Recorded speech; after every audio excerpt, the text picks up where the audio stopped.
பண்ற வேலை பாருங்க.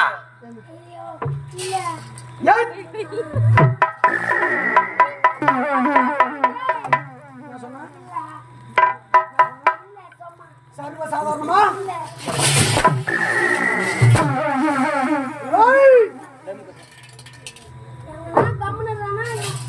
யார் குறைங்க? யார் குறைங்க?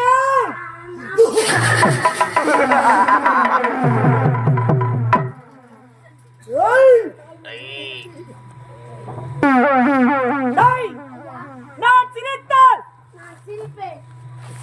நான் அழுதால் நான் ஓடினால் நான் சாப்பிட்டால் நான் உறங்கினால் நான் காசு வாங்கினால் நான் செத்துட்டேன்.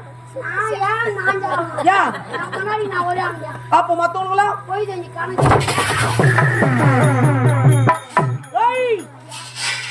எனக்கு முன்பதாக வரக்கூடிய வள்ளி வாசி அவைக்கு வந்து விரைவாக காத்துக் கொண்டு இருக்கக்கூடியவன் காலத்தாமதம் வரே. அது மட்டும் இல்லாத என்ன பார்த்து என்ன சொன்னேன்? குரங்கு மாபெரும் தவறு. பள்ளி சிரிப்பாயிடுச்சு. நாக்கு பிதர்ந்து விட்டது.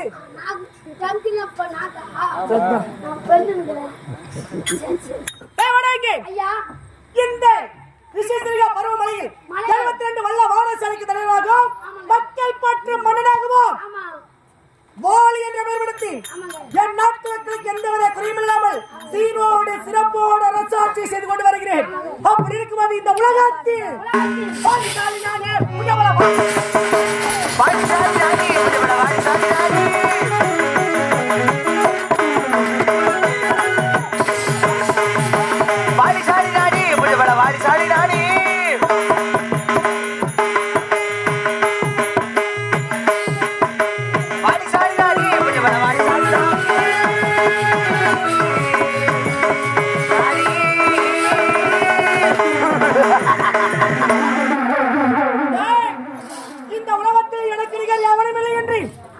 சீரோடு சிறப்போடு ஆட்சி செய்து கொண்டு வருகிறேன். அப்படி இருக்கும்போது ஒரு மன்னன் என்றால் எப்படி இருக்க தெரியுமா? முதலாக கடவுளை துதிக்க வேண்டும். இறமை மறுமைக்குரிய பொருள்களை சேகரிக்க வேண்டும். மும்மூர்த்தி தேவர்களை வழிபடுதல் வேண்டும். வீக்கியஜூர் சாமம் அதனுடன் சொல்லக்கூடிய 4 வேதங்களை சிக்கர கற்க வேண்டும்.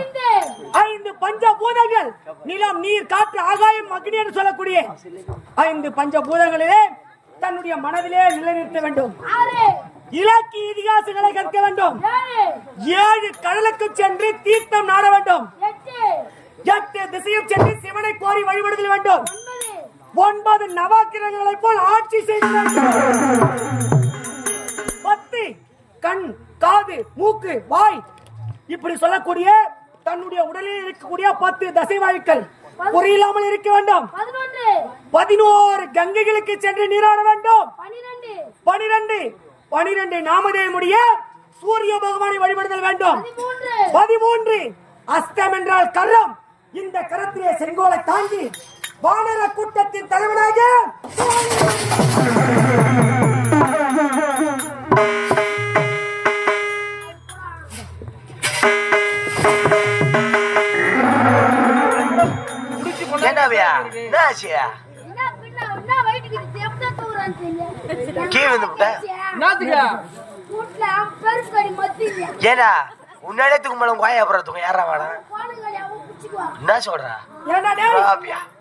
பருப்பு கிடைக்கிற மத்தரை என்னுடைய கரத்தில் இருக்கக்கூடிய கதாயுதம் அங்க பாரு. இத்தனை நிறுத்தம் இல்ல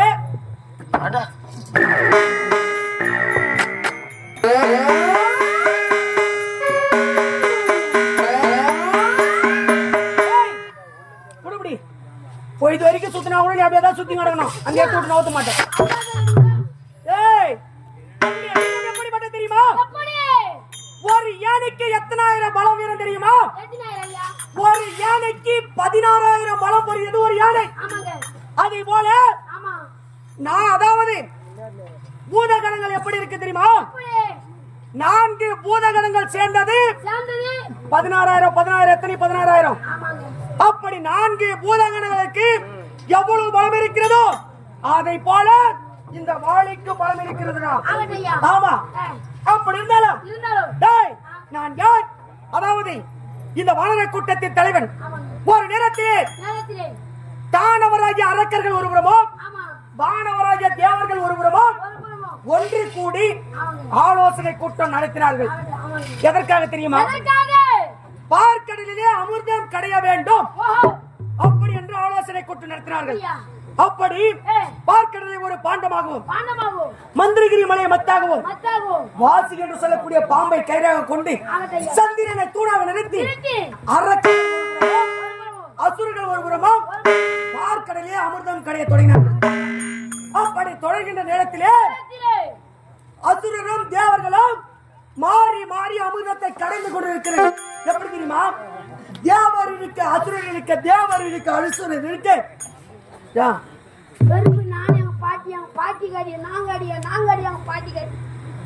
பருப்பு கிடைத்து வேற 30 கோடி தேவர்கள் 86,000 ரிஷிமார் அதாவது அரக்கர்கள்.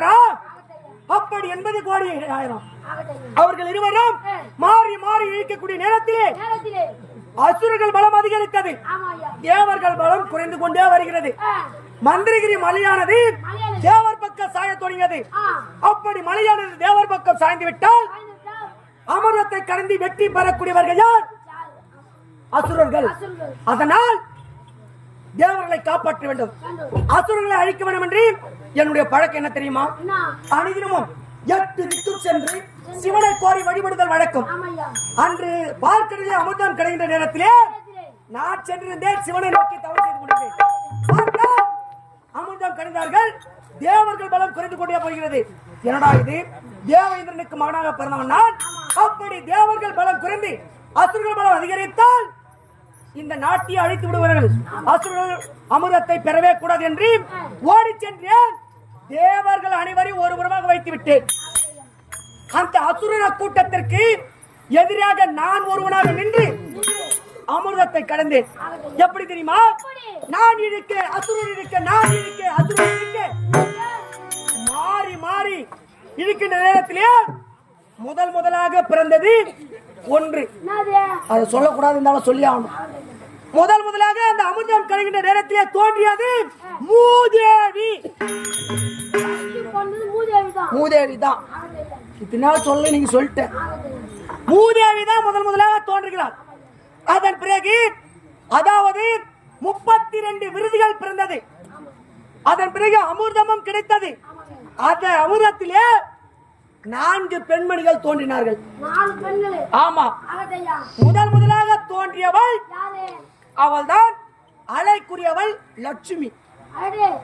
அந்த பார்க்கடல் வாசலே சயனித்துக் கொண்டிருக்கிறாரே பார்க்கடல் வாசன், அவருக்கு திருமணம் செய்து வைத்தார்கள் முதலாக. இரண்டாவதாக ஒரு பெண்ணானவள் தோன்றினாள். அவளுக்கு இந்திராணி என பெயரை சுட்டி தேவர்க்கெல்லாம் தலைவனாக இருக்கின்றாரே தேவேந்திரன், அவருக்கு திருமணம் செய்து வைத்தார்கள். மூன்றாவதாக ஒரு பெண்ணானவள் தோன்றினாள். அவள் தான் அகலிகை. அந்த அகலிகையை யாருக்கு திருமணம் செய்து வைக்கலாம் என்று தேவர்கள் அனைவரும் ஆலோசனை கூட்டம் நடத்தி கொண்டிருக்கிறார்கள். அப்போது தேவேந்திரன் என்ன உரைக்கிறார் தெரியுமா? இந்திராணியை திருமணம் செய்து கொண்டு இரண்டாவதாக இந்த அகலிகையும் நானே திருமணம் செய்து கொள்கிறேன் அப்படின்ற உரத்துடனே நாரதன் உள்ளே சென்று கலகத்தை துவக்கினான்.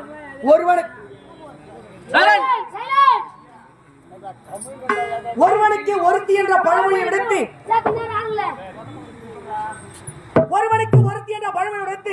இரண்டாவதாக இந்த அகலிகையை கேட்கிறாயே.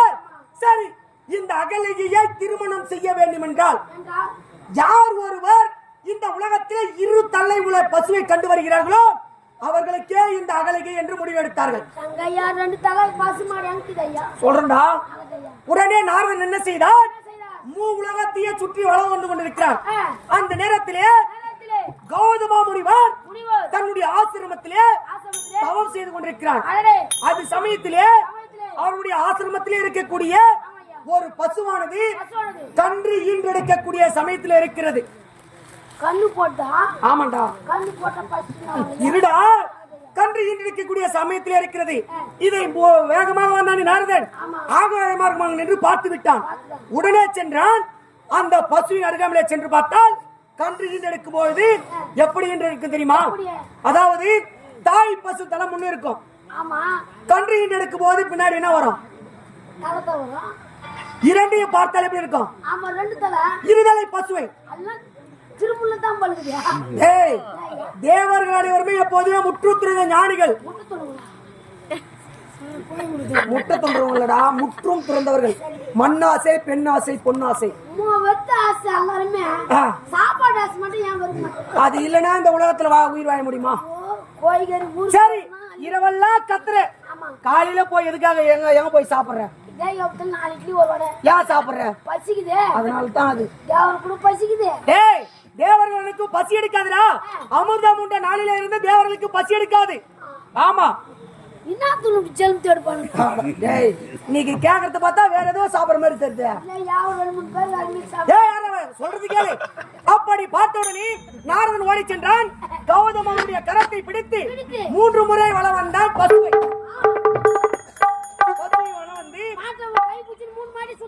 ஆமாடா, 3 முறை வலம் வந்து நேராக அழைத்து சென்றார் பார்க்கடலில் அருகாமலே சென்று இந்த உலகத்திலே இருதலை பசுவை கௌதமர் தான் பார்த்தார். இதற்கு நானே சாட்சி என்று உரைத்துடனே தேவர்கள் அனைவரும் ஒன்று கூடி அகலிகையை கௌதம முனிவருக்கு திருமணம் செய்து வைத்தார்கள். ஆமாண்டா, அதே இடத்தில் தான் நடந்து கொண்டிருக்கிறது. அதன் பிறகு 4வது ஒரு பெண்ணால் அவள் தோன்றினார். இந்த பெண்ணை யாருக்கு திருமணம் செய்து வைக்கலாம் என்று தேவர்கள் அனைவரும் ஆலோசனை செய்து கொண்டிருக்கிறார்கள். உடனே தேவர்கள் அனைவரும் முடிவெடுத்து என்ன செய்தார்கள் தெரியுமா? அசுரர்களுக்கு நிகராக வாலிதான் அமிர்தம் களைவதற்காக உதவி செய்தான். 4வது பிறந்த பெண்ணை வாலிக்கு திருமணம் செய்து வைக்க வேண்டும் என்று எள்ளும் தண்ணீரும் தர்ப்பையும் சேர்த்து எனக்கு தாரை வார்த்தி கொடுத்தார்கள். என்னுடைய மனைவி பேர் என்ன? தாரை. அப்படி திருமணம் செய்த பிறகு எங்கள் இருவருக்கு ஒன்றாக சேர்ந்து அழகான மகன், ஒப்பற்ற மகன், ஒரே மகன், அவன் பேர் தான் அங்கதன். ஆமாண்டா, இப்படி இல்லற வாழ்க்கை என்பது சந்தோஷமாக வாழ்ந்து கொண்டிருக்கிறோம். என்னுடைய தம்பி சுக்கிரமன் இருக்கிறான். அப்படி இருந்தாலும் நாட்டு மக்களுக்கு எந்தவித குறையில்லாமல் அரசாட்சி செய்து கொண்டு வருகிறேன். புரிகிறதா? அதனால் இருந்தாலும் இப்படிப்பட்ட அனைத்துமே இந்த நாட்டில் இருக்கும்போது நீண்ட நாட்களாக என்னுடைய மனதிலே பெருத்த மனக்குறை. அந்த மனக்குறையை தீர வேண்டும் என்றால் அந்த புறத்தில் என்னுடைய இல்லாளாகிய தாரை இருக்கின்றாள். சென்று சுவாமி அழைத்தார் என்று ஒரு வார்த்தை உரைத்து அவளை அழைத்துக் கொண்டு வர வேண்டும். புறப்படலாமா?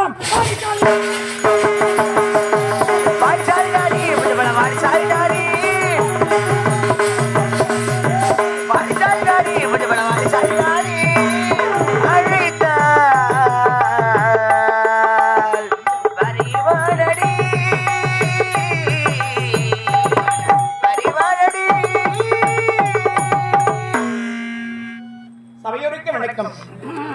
சேர் மொழியில் செந்தாமணி சிறையை சூடி சேவிட்ட பொன்னங்கள் சிறப்பால் அணிந்து கார்குலை சம்பத்தால் கவர்ச்சியாக்கி கவியின் முப்பால் சுவையூட்டி உலகத்தை காத்துவோர் சின்ன பிரதேசத்து இணங்கு கார்த்தவிடும் கோபுரம், கதிர் தாங்கும் சோலை, தேரோடும் வீதி, தேர் நிறைந்த பெண்கள், மாதின் இனிய உயர்நிலை, பாவையின் சுவைக்கடலில் உண்டெழுந்தி கம்பன் பாறையை பிடிந்து திருப்பார்கல தேனலை உரிய செந்தமிழ் சிலவர்கள் இந்த முகமானது இந்த கிஷ்கண்டி ஆண்டவரின் மன்னருக்கு மனைவாக வாழ்ந்து தாரை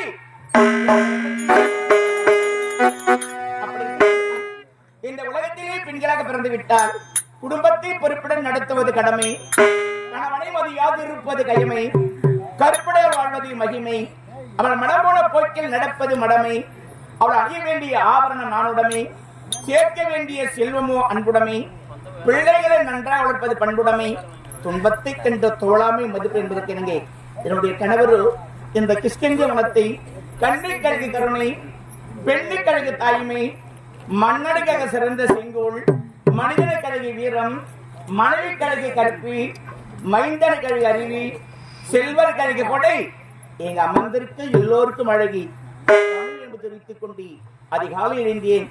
எல்லாவித பணியிலே செவனை முடித்து விட்டு சென்று சுவாமி சந்திக்க வேண்டும்.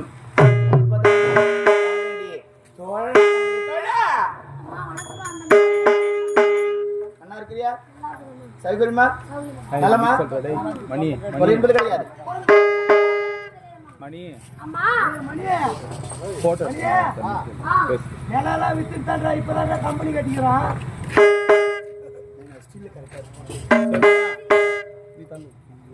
சரி சரி நீ எடுப்ப. இப்படி நடுவில் இல்ல அண்ணி அம்மா இத பாருடா, சென்று சுவாமியை சந்திக்கலாமா? புறப்பட போகலாம்.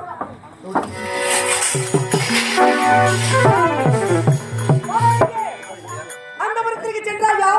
என்னுடைய மனைவியை கண்டாயா? நான் நினைத்ததாக உரைத்தாயா? அப்படியா? எங்களுடைய மனைவி தாரி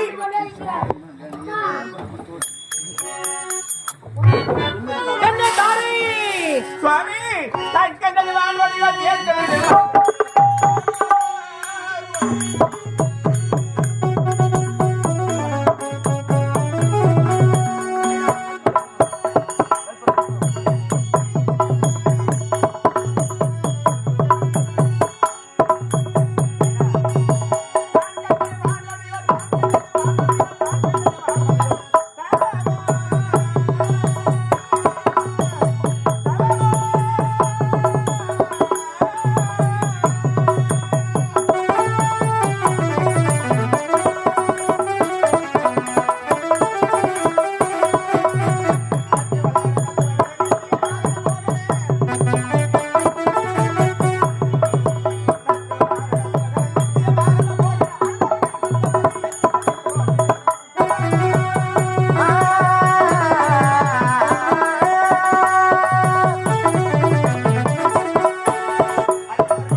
மலையாள அதிகாலை இருந்து எல்லா வித தாரை என்னை மனமாறு வாழ்த்துங்கள் சுவாமி.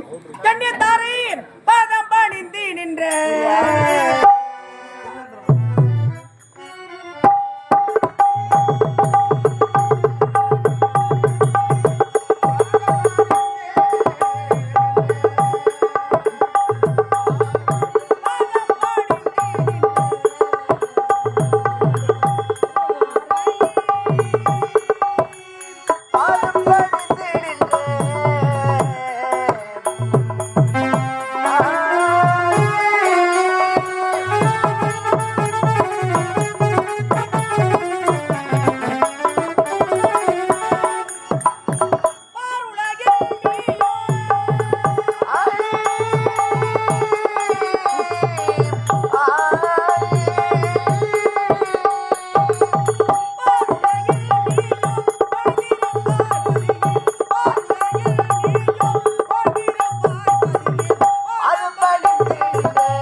தன்னுடைய கற்பையும் காத்தேன் பொறுமை என்னும் நகைகளை அணிந்து நீ பெருமையோடு வாழ வேண்டும். அது மட்டும் கிடையாது, என்றென்றுமே வைத்த குங்குமத்துடனும் பூசும் மஞ்சளுடனும் தீர்க்க சுமங்கலியாக இருக்க வேண்டும் என்று என்னுடைய மனதார என்னை வாழ்த்துகிறேன். வாழ்க வாழ்க வாழ்க. ஏய் இது பாருடா, இப்ப நான் என்ன பண்ணினேன்னு கேட்டேன். அதே போல எல்லா வித மனைவி அதிகாலை கணவன் கால விழுந்து கும்பிடணுமா? எங்க எழுந்து கும்பிடுறாங்க. ஒரே ஜகாலத்து கூட கால் வந்து கும்பிடுறாரு. ஏன் நாங்க தான் என்னது எதுக்காக எழுந்துக்கிட்டே 8 மணி தான் எழுந்துக்கிறாங்க. காரணம் என்னன்னா இவன் போசல்லே மரியாதையோட போனதுன்னு பொண்டாட்டி காலைல வந்து கும்பிடுவா. அதானே இவன் தான் அல்லிங்க ஒரு தோல் மேல போட்டு டவுசரோட போனா தொடப்படி தான் அடிப்பாங்க இந்த மாதிரி ஆளுங்க. ஏன் தெரியுமா? இந்த காலத்துல வேலைக்கு பெண்கள் எல்லாம் சென்று விடுறாங்க அல்லவா? ஏன்னா கணவர் கால் விடுறதுக்கு நேரம் கிடையாது. ஏன்னா ஆடவரோடு சரிக்க சமமா பெண்களும் வேலைக்கு போன நிலைமை ஏற்பட்டு போச்சு. இப்போ நீ 10 ரூபாய் சம்பாதிச்சு அவங்க 10 ரூபாய் சம்பாதிச்சு குடும்பம் வழி நடத்த முடியும். அப்படி இருக்குன்னு வருஷத்துக்கு ஒரு நாளைக்காக தயவு செய்து ஒரு மணி தன் கணவன் காலில் விழுந்து கும்பிடணுமா. நாளைக்கு போய் சொல்லி பொண்டாட்டிகளை போய் சொல்லு. அதே விரைவாக இந்த அவசரத்தில் அறிந்த காணுவீங்க சுவாமி. உன்னை தெரியுமா? அதாவது அறிவின் அமைச்சராய் என்னுடைய தம்பி சுக்கிரமணி இருக்கின்றான். ஆறுதல் கூறுவதற்காக குலகுருவான ஜாம்பியன் இருக்கிறான். அதாவது ஏன் என்று எடுத்து கேட்டால் எடுத்து கூறுவதற்காக 72 நல்ல வானர சேனைகள் இருக்கிறது. நமக்கென்று பிறந்த ஒரே மகன் ஒப்பற்ற மகன் அங்குதான் இருக்கின்றான். இப்படி அனைத்து செல்வங்களும் நம்முடைய நாட்டிலே இருந்தபோது நீண்ட நாட்களாக என்னுடைய மனதிலே ஒரு பெருத்த மனக்குறை. என்ன தெரியுமா? அது சிவனைய நேரில்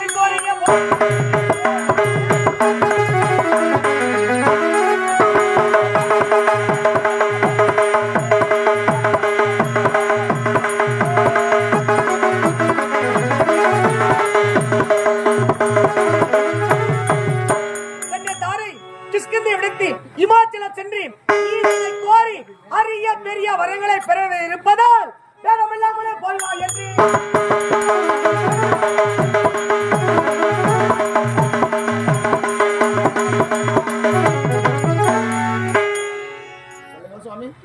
இமாச்சலம் சென்று ஈசனை கோரி அரிய பெரிய இப்போதே இமாச்சலம் சென்று வாருங்கள் சுவாமி என்று நீ விளைத்தாம்பலம் கொடுக்க வேண்டும். அதை வாங்கிக் கொண்டு இப்போதே இமாச்சலம்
இப்பேற்பட்ட வாழ்க்கை விட்டு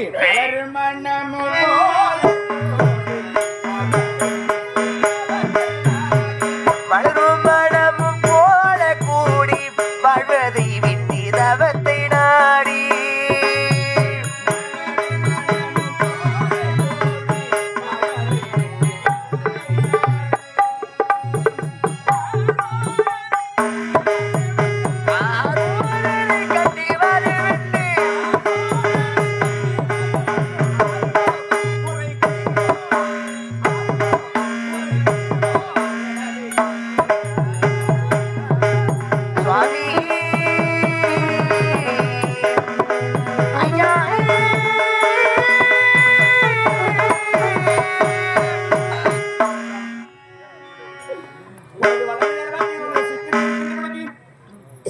நமக்காக பிறந்த மகன் ஒரே மகன் ஒக்கற்ற மகன்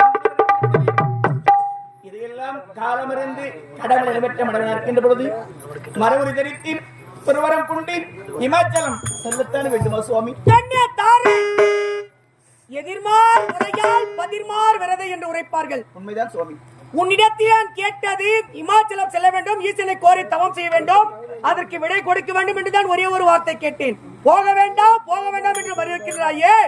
உன்னிடத்திலே கேட்டது பூனை குட்டியை மடியிலே வைத்துக் கொண்டு சகுனம் பார்ப்பது போல இருக்கிறது. சுவாமி, அவரோட வார்த்தை பேசிருந்தால் அந்த வார்த்தை அச்சனிமே மறந்து இச்சனத்திலே ஆசிரியத்தில் அமர்மாறு கேட்டுக் கொள்கிறேன். அப்படியா? ஆகட்டும்.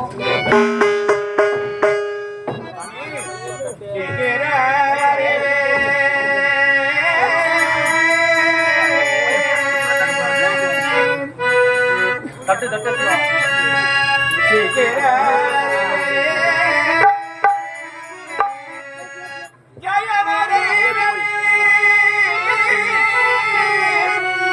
சிவபெருமான் அருளாம் பெருவி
மிகவும் சந்தோஷம் அடைந்தேன். உன்னை மாலையிட்டு மனமாறு வாட்டி அனுப்பினேன்.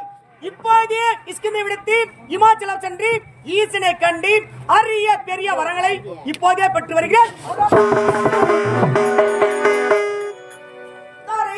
முன்னிய போகவிட்டு பின்னிய சுவாமி என்று அழைக்கிறாயே, காரணம் என்ன? இந்த மனதுக்கு மட்டும் ஒரே ஒரு ஆசை சுவாமி. என்ன ஆசை? நீங்கள் எங்கு சென்றாலும் நமக்காக பிறந்த நங்குதனுக்கு ஒரு புதிய விளையாட்டு பொருளை எடுத்து வர வேண்டும் சுவாமி. ஆமா, அவ்வளவுதான்.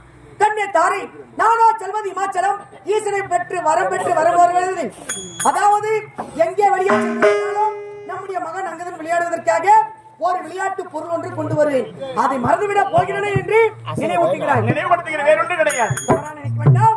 சென்று இமாச்சலத்தில் ஈசனை கண்டு வரத்தை பெற்று மீண்டும் நம்முடைய நாடு திரும்புவது. நம்முடைய மகன் அங்குதன் விளையாடுவதற்காக விளையாட்டு பொருளை கொண்டு வருவேன். ஆனால் ஒன்று, நான் சென்று வரவேற்று மீண்டும் நம்முடைய நாடு திரும்பும் வரையிலும் அன்றாட வாழ்வில் எழுந்தவுடனே நீ துதித்துக் கொண்டிருக்கிறாயா அந்த ஆதிசக்தி உன்னுடைய மனதார நீ துதித்துக் கொண்டிருக்க வேண்டும். சிவத்தை அடைய வேண்டும் என்றால் தவத்தை மேற்கொள்ள வேண்டுமா? நீங்கள் பரமனை வணங்குங்கள். பரமனை பாகத்தில் இருக்கின்ற பார்வதி வணங்குவதை கடமை. ஆமா, ஆட்டு விடை கொடுங்க. சென்று